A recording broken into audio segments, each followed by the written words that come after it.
পূব আমৰাকান্দা নামঘৰ আমাৰ যি ডিলিমিটেশ্যনৰ আগৰ আমাৰ পুৰণা চামগুৰি সেই হিচাপত আমাৰ প্ৰায় 168টা বা 180টা নামঘৰৰ নাম আহিছে। আপোনালোকে জানে যে মাননীয় মুখ্যমন্ত্ৰী ডক্টৰ হিমন্ত বিশ্ব শৰ্মা ডাঙৰীয়াই যি প্ৰতিশ্ৰুতি দিছিল যে অসমৰ নামঘৰ মন্দিৰ কেৱল আমি পূজাস্থল হিচাপে আমি বিবেচনা নকৰোঁ, আমাৰ সংস্কৃতিৰ প্ৰতীক, আধ্যাত্মিকতাৰ প্ৰতীক। গতিকে মাননীয় ডক্টৰ হিমন্ত বিশ্ব শৰ্মা ডাঙৰীয়াৰ নেতৃত্বাধীন চৰকাৰে এটা যুগান্তৰকাৰী কাম কৰিছে। আমাৰ আধ্যাত্মিকতাৰ প্ৰতীক আৰু সমাজত শৃংখলা বৰ্তাই ৰাখিবৰ কাৰণে আমি কওঁ যে ধৰ্মৰ ৰক্ষতি ৰক্ষিত। ধৰ্মই মানুহক ৰাষ্ট্ৰমুখী কৰে আৰু সেইকাৰণে ধৰ্মৰ প্ৰতি ৰাষ্ট্ৰৰ দায়িত্ব থাকে।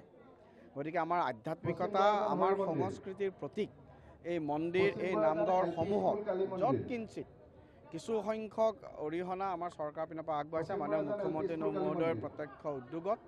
আজি মোৰ খুব ভাল লাগিছে যে আমাৰ যি পুৰণা চামগুৰি বহুকেইটা নামঘৰ মন্দিৰত যিসমূহ সঁচাকৈ হয়তো প্ৰয়োজন আছিল, আজি চৰকাৰৰ পিনৰ পৰা প্ৰথম ইনষ্টলমেণ্ট হিচাপে আমি আজি 1.5 লাখ টকা দিছোঁ আৰু কাম যেতিয়া আৰম্ভ হ'ব কনষ্ট্ৰাকশ্যন কমিটি পৰৱৰ্তী পৰ্যায়ত আমি 1.5 লাখ টকা দিম। আমাৰ চৰকাৰৰ যি জাতি মাটি ভেটি সংস্কৃতিৰ ৰক্ষাৰ খিলঞ্জীয়া স্বাৰ্থ ৰক্ষাৰ যি প্ৰতিশ্ৰুতি আৰু উন্নয়নৰ সকলোকে লগত লৈ পেলাই উন্নয়নৰ যি প্ৰতিশ্ৰুতি, এই প্ৰতিশ্ৰুতিক প্ৰতিফলিত কৰিছে আমাৰ ডক্টৰ হিমন্ত বিশ্ব শৰ্মা ডাঙৰীয়াৰ নেতৃত্বাধীন চৰকাৰৰ এই কাম কাজসমূহ।